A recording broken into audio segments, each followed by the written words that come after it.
की, भारत माता की। आईसीआईसीआई कंप्यूटर सेंटर के 15 वर्ष पूर्ण होने पर आयोजित आज के इस स्नेह मिलन सम्मेलन में मैं आईसीआई कंप्यूटर सेंटर के संचालक मेरे बहुत ही प्रिय छोटे भाई मनोज तिवारी जी का बहुत अभिनंदन करता हूं। आप लोग जोरदार तालियां बजाकर उनका स्वागत करें।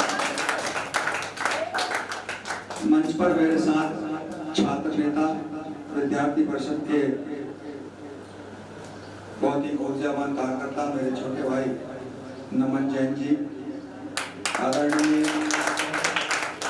मनोज तिवारी के पूज्य पिताजी जिनके संस्कार और प्रेरणा से आज मनोज लगातार उन्नति कर रहे हैं, आगे बढ़ रहे हैं और ये संस्था आगे बढ़ रही है।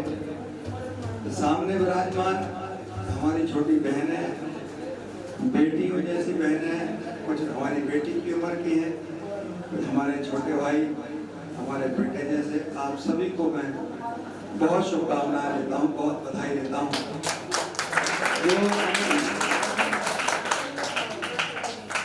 स्वाभाविक रूप से कोई संस्था खासतौर पर एक इतना महत्वपूर्ण काम करने वाली संस्था का शिक्षण के क्षेत्र में लगातार संस्था को आगे बढ़ाना है, बच्चों को संस्कारित करना है, बच्चों को शिक्षित करना है। ऐसी संस्था को 15 वर्षों तक लगातार चलाना और उसमें प्रगति होती रहे, यह मापदंड तय करना और इस मापदंड पर खड़ा होकर के इस मंजिल तक पहुंचना, यह बहुत छोटा काम नहीं होता, ये बहुत बड़ा काम होता है। इसलिए मैं एक बार फिर मनोज को बहुत शुभकामनाएं दूंगा, बहुत बधाई।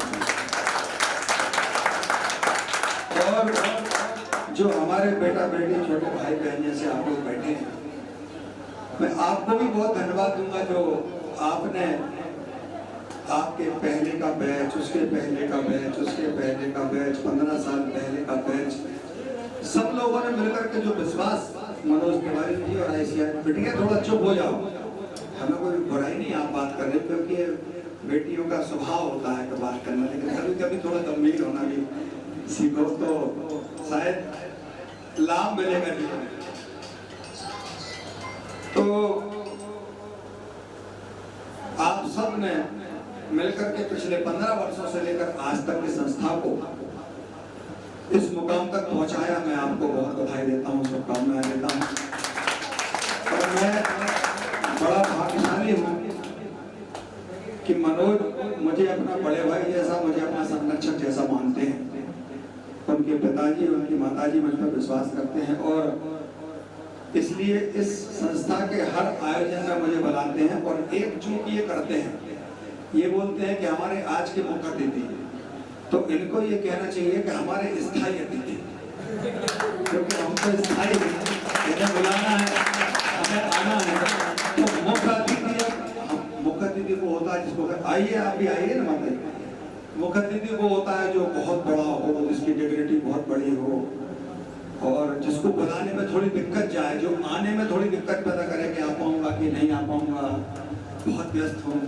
लेकिन मैं बहुत बड़ी खुद भी छोटा आदमी हूँ और बहुत सहजता से मनोज का फोन आता है। मैं कहीं व्यस्त था तो मैंने कहा मैं समापन में 4 बजे के आसपास आऊँगा, लेकिन मुझे लगा कि मनोज ने बुलाया है, संस्था मुझे हमेशा याद करती है, मेरा सम्मान करती है, तो मैं 1-2 कार्यक्रम छोड़ कर यहाँ आ गया।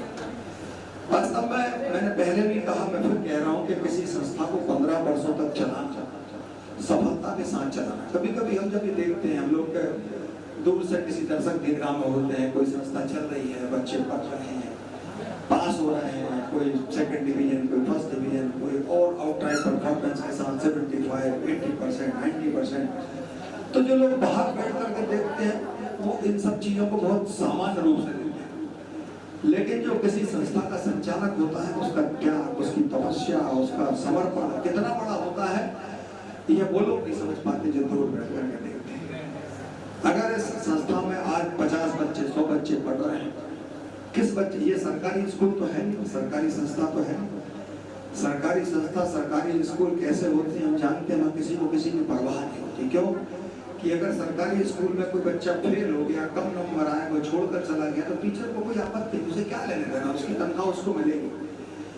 लेकिन जो प्राइवेट संस्था होती है, कोई कंप्यूटर सेंटर जैसा मनोज ने बोला, ICICI, उनको इस बात की चिंता है कि किसी बच्चे को, चाहे वो बेटा हो चाहे बेटी हो, अगर संस्था की तरफ से एजुकेशन की क्वालिटी में, इंफ्रास्ट्रक्चर की क्वालिटी में, सिटिंग अरेंजमेंट में या दूसरी किसी व्यवस्था में अगर कमी होगी और बच्चा चला गया, तो दो बातें होंगी। एक तो बेटा जरा चुप हो जाओ, है ना, थोड़ा तमीज सीखो बेटा, कोई बोल रहा है तो चुप रहे।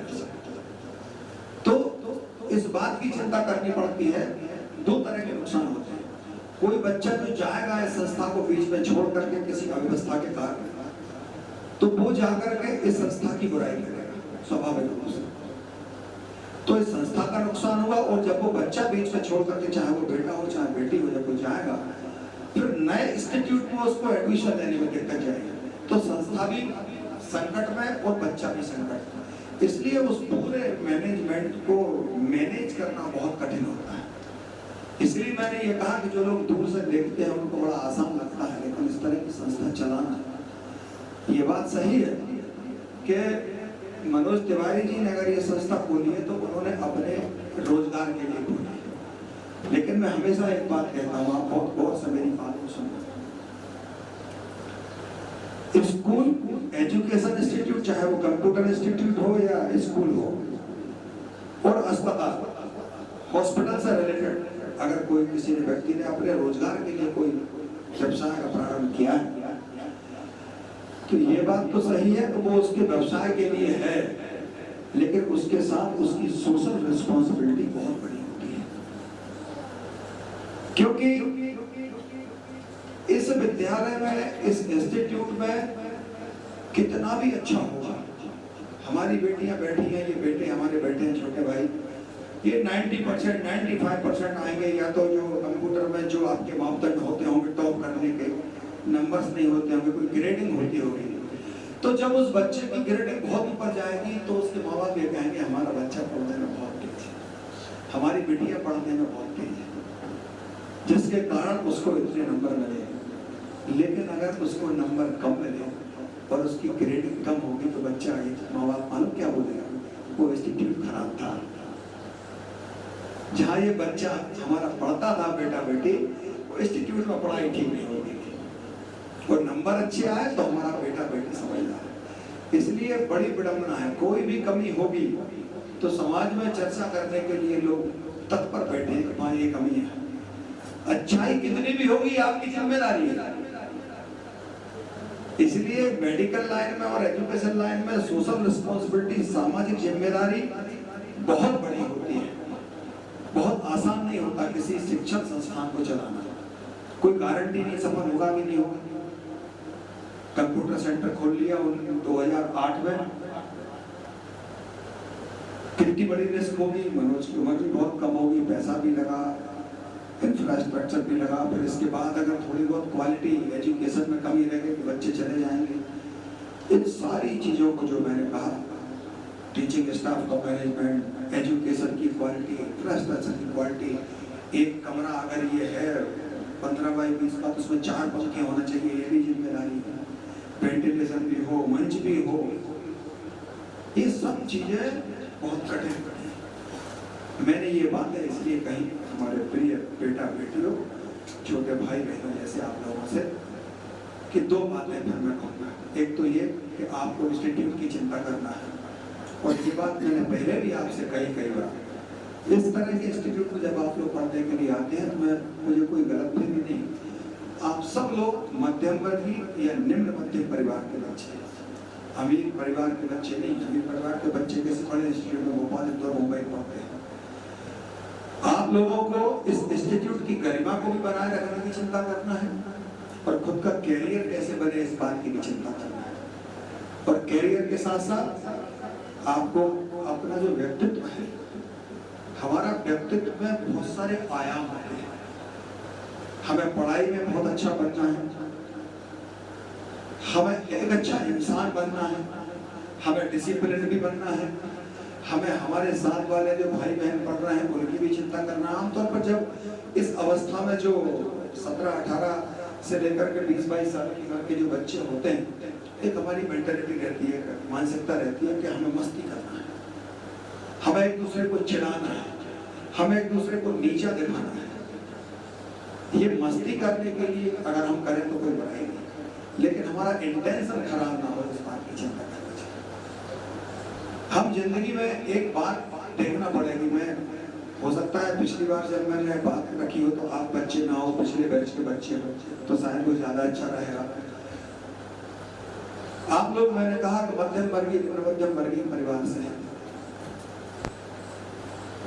जब आप मस्ती करें, थोड़ी पढ़ाई में कमी करें, दुर्भाग्य से मैं एक बार हमेशा कहता हूँ कि हमारे हाथ में जो जादुई खिलौना है मोबाइल,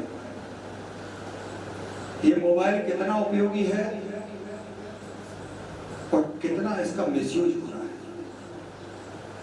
मैं खास तौर पर बेटियों आपसे हाथ जोड़कर कहता हूँ कि मैं ये बात मालूम क्यों कह रहा हूँ कि मेरी बेटी, उसकी उम्र 21 साल है, वो हरियाणा के सोनीपत में पढ़ रही है, वो लॉ और ऑनर्स BA कर रही है। वो यहाँ से 1000 किलोमीटर दूर है। तो मैं ये बात इसलिए कहता हूँ कि मुझे इसकी बहुत चिंता है। और आप जो बेटियां बैठी हैं, आज मैं आपके सामने अपनी बेटी समझ करके आपसे बात कह रहा हूँ कि आपके माँ बाप भी उतनी चिंता कर रहे हैं आपकी, जितनी मैं अपनी बेटी की चिंता कर रहा हूँ। आपको ये बहुत गंभीरता से समझने की आवश्यकता है कि आपके माँ बाप, किसी के पिताजी बाबू होंगे, किसी के पिताजी टीचर होंगे, किसी के पिताजी हमारे जो भाई बेटे छोटे बेटे, किसी के पिताजी किसान होंगे, किसी के पिताजी किसी प्राइवेट दुकान में नौकरी करते होंगे। सबको आपको बहुत गंभीरता से सोचने की आवश्यकता है कि हमारे माता पिता हमें कैसे पढ़ा रहे हैं, उनका कितना बड़ा त्याग है। मैं हमेशा एक बात कहता हूँ, इस दुनिया के अंदर शायद ही कोई ऐसे माँ बाप हों जो इस बात की परवाह ना करते हों कि हमारे बच्चे को हम सबसे अच्छी शिक्षा दे सकें, सबसे अच्छा जीवन स्तर दे सकें, सबसे अच्छे कपड़े दिला सकें, सबसे अच्छी मोबाइल और ऑटोमोबाइल दिला सकें। लेकिन कभी कभी जब हमारे बच्चे कॉम्पिटिशन में, प्रतिस्पर्धा में अपने माँ बाप को प्रताड़ित करने का दुर्भाग्य से पाप करते हैं, मैं समझता हूँ उससे बड़ा कोई गुनाह नहीं। एक 7000 रुपए का मोबाइल भी, उसमें उतने फीचर्स होते हैं जितने 50,000 रुपए के आईफोन में होते हैं। वो सिर्फ एक स्टेटस सिंबल होता है, लेकिन उसका फीचर उतने ही होते हैं।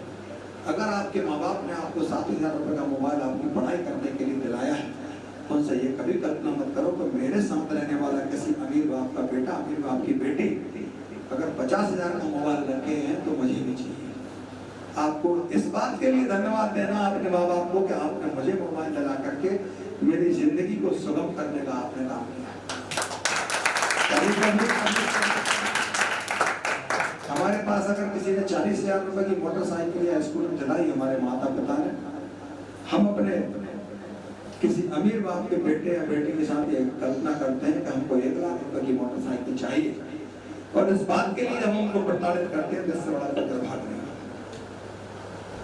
इसलिए मैं आप सबसे निवेदन करना चाहता हूँ, मैं आपसे प्रार्थना करना चाहता हूँ, हम बहुत जिम्मेदार इंसान हैं। हमारे माता पिता की आंख में अगर आपकी किसी गलती के कारण आंसू हैं तो इससे बड़ा गुनाह कोई हो नहीं सकता। हर माता पिता ये चाहता है काम करते हैं, लेकिन आपकी क्या जिम्मेदारी है? आज इस घोर प्रतिस्पर्धा वाले युग में, घोर इलेक्ट्रॉनिक युग में, डिजिटल मीडिया के युग में, हम जब कभी कोई गड़बड़ करते हैं तो हम जब गड़बड़ करते हैं तो इस बात का एहसास नहीं होता कि हम गलत रास्ते पर चल रहे हैं। ये आपको तय करना है कि हम गलत रास्ते पर हैं या सही रास्ते पर। जब हम मस्ती करते हैं, मैंने कहा मस्ती होना चाहिए जिंदगी, लेकिन मस्ती ऐसी होना चाहिए कि इंटेंशन खराब ना हो, ना हम अपना बुरा कर सके, ना हमारे साथ वाले किसी हमारे भाई बहन का बुरा कर सके। फिर जब जो बच्चे हमारे साथ पढ़ते हैं उनमें से कोई एक बच्चा बहुत गंभीरता से पढ़ाई करता है, डिसिप्लिन लाइफ जीता है, कई बार हम उसका मजाक उड़ाते हैं। आप लोगों को मैं ये बात इतनी सारी इसलिए बता रहा हूँ, भगवान की कृपा से मैं भी खूब पढ़ा लिखा हूँ। मैं यूनिवर्सिटी सागर विश्वविद्यालय में पढ़ा हूँ और वहाँ पर 20,000 बच्चे यूनिवर्सिटी कैंपस में होते थे। यूटीडी जिसको बोलते हैं, यूनिवर्सिटी टीचिंग डिपार्टमेंट। सागर विश्वविद्यालय एक यूनिवर्सिटी का हेड ऑफिस है, लेकिन वहाँ पर यूटीडी भी है, यूनिवर्सिटी टीचिंग डिपार्टमेंट भी है। जब मैं पढ़ता था वहाँ 1988 से लेकर 1993 तक, तो 20,000 स्टूडेंट्स वहाँ पर पढ़ाई करते थे एक बार। तो इसलिए मैंने ये बात कही कि हम जब मस्ती करते हैं और जब कोई एक बच्चा बहुत डिसिप्लिन में लाइफ जीता है, पढ़ाई करता है, हम कभी कभी उसका मजाक उड़ाते हैं। लेकिन जब वो बच्चा IAS बन जाता है, IPS बन जाता है, IITN बन जाता है, IIM में चला जाता है, चार्टर्ड अकाउंटेंट बन जाता है, किसी मल्टी कंपनी में विदेशी किसी कंपनी का वो CEO बन जाता है, president, vice president, regional manager बन जाता है, फिर हमें खुद को पोषने के अलावा कोई दूसरा रास्ता नहीं। हमें बड़ा दुख होता है कि हम इसको मजाक उड़ाते थे, लेकिन आज वो क्या बन गया। इसलिए मैं आपसे निवेदन करना चाहता हूँ, मैं आपको सबको मैंने कहा कि मेरी बेटी यहाँ से 1000 किलोमीटर दूर है, मुझे उसकी रोज चिंता होती है, वो क्या पढ़ रही होगी, क्या खा रही होगी, क्या कैसी होगी। ये आपको चिंता करना है। हमारे जो छोटे भाई बेटे बैठे हैं, आप भी बैठे हैं, कि आपके माँ बाप आपकी कितना चिंता करते हैं। ऐसा कोई हमसे काम ना हो जिसके कारण हमारे माँ बाप की आंखों में आंसू आए या उनको नीचा देखना पड़े। खूब उत्साह के साथ जिंदगी जियो। दुनिया में जितने महान लोग हुए, चाहे वो महिला रही हो चाहे पुरुष रहे हो, उनकी जीवनी जरूर पढ़ना, जरूर पढ़ना। उन्होंने अपने जीवन में, मैं एक बात हमेशा कहता हूँ, संसार के अंदर जितने महापुरुष हुए, पुरुष या महिला, चाहे हम दक्षिण अफ्रीका के राष्ट्रपति नेल्सन मंडेला की बात करें, चाहे तो म्यांमार की राष्ट्रपति बनी आंग सान सू की बात करें, चाहे महात्मा गांधी की बात करें, चाहे नरेंद्र मोदी जी की बात करें, इस संसार के जितने भी महापुरुष हुए, महापुरुष की परिभाषा क्या है वो भी समझना पड़ेगी आप। महापुरुष वो जिनको संसार ने याद किया और जिनकी मूर्तियां, तस्वीरें उनके दुनिया से जाने के 100 साल 50 साल बाद भी लगी हैं, जिनकी मूर्ति पर हम जन्मतिथि और पुण्यतिथि पर माला चढ़ाने जाते हैं, वो महापुरुष होते हैं। महापुरुष अडानी अंबानी नहीं होते, अमीर आदमी कभी महापुरुष नहीं होता। महापुरुष वो होता है जिसने अपना पूरा जीवन समाज के लिए जिया, जो खुद के लिए तो जिया, खुद के लिए इसलिए जिया कि समाज का वो भला कर सके। इस संसार में जितने महापुरुष हुए वो सब बहुत गरीबी से निकले।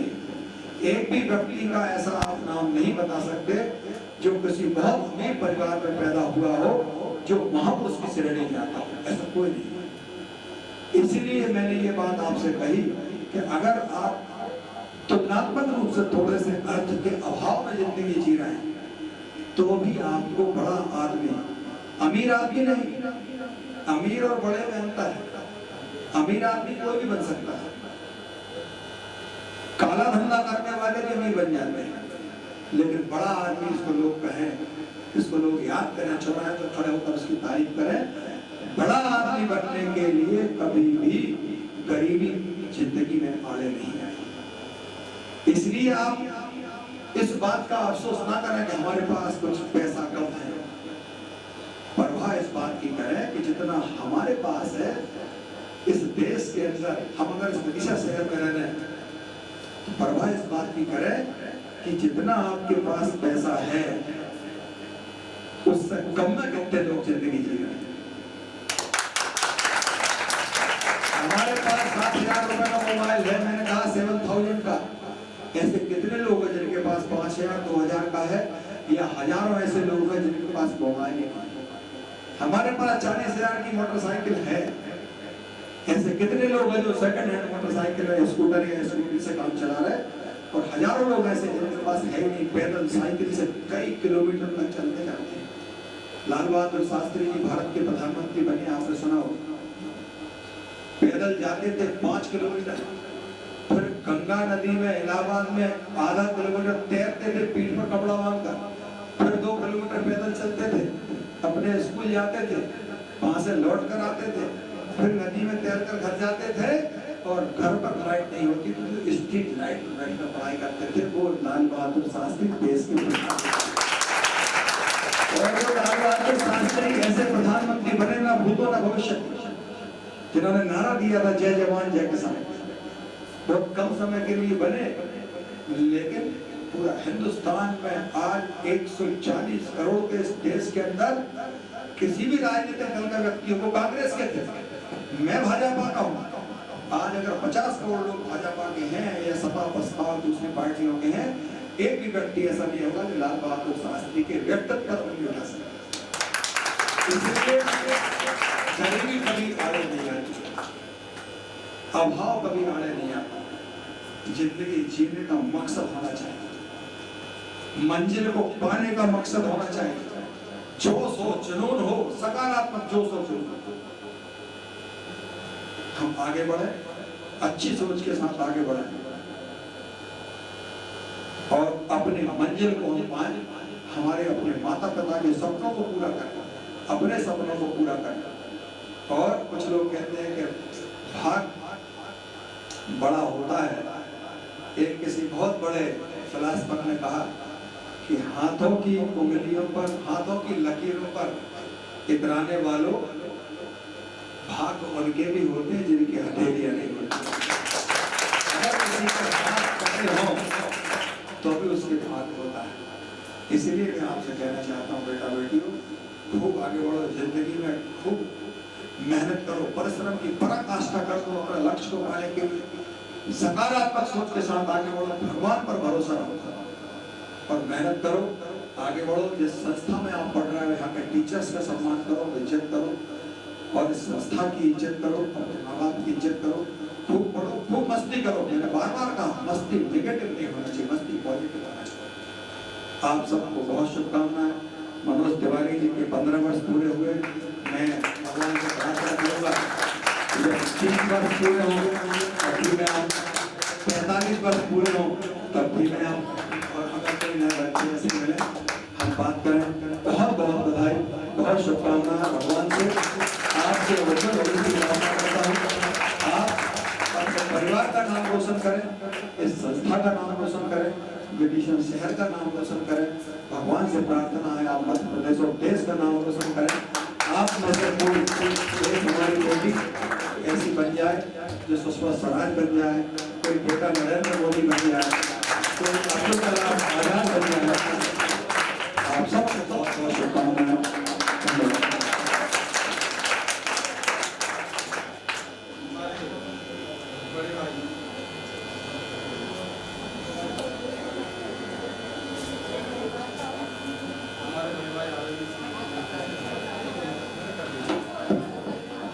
हमारे बड़े भाई आदरणीय श्री मनोज कटारे जी ने कहा कि मुख्यतिथि जो बड़े होते हैं वो होते हैं, तो आदरणीय मनोज कटारे जी जो हैं, ये उनका स्वभाव है, सरल स्वभाव है कि हमें अपना छोटा भाई मानते हैं और दिल से मानते हैं कि हमारे कहने पर या हमारे निवेदन पर हर कार्यक्रम में अपना अमूल्य समय निकालकर कहीं भी व्यस्त हों पर वो थोड़ा समय निकालकर आ जाते हैं।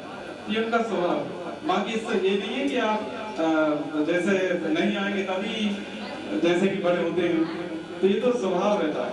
तो आदरणीय श्री मनोज, आप सभी जानते होंगे आदरणीय श्री मनोज कटारे जी को कि उनका हॉस्पिटल भी है और बीजेपी में कितने पुराने और कितने वरिष्ठ और उनका भाजपा कार्यकर्ता लगातार हर काम में आगे रहते हैं और सैमसंग शोरूम भी और अपना होटल भी, श्री राम फर्नीचर भी, सब उन्होंने श्री राम भगवान के नाम पर ही आप उनके सारे चीजों को देख रहे हैं। जो श्री राम भगवान के प्रति जो उनकी आस्था है, श्रद्धा है, ये इससे प्रतीत होता है। तो आप देख रहे हैं कि बड़े मतलब ये नहीं कि जब कोई पद होगा तब बड़े होंगे, बड़े अपने स्वभाव से होते हैं। तो एक बार ताली बजाएं आगे बढ़े कटारे जी के लिए। और बहुत धन्यवाद होता है उन्होंने अपना अमूल्य समय आज हमारे कार्यक्रम के लिए निकाला और यहाँ पर उपस्थित हुए। हम चाहेंगे कि एक ग्रुप फोटो भी अपन खिंचा लें। आप लोग सब एक बार स्टाफ वाले सभी आ जाएं।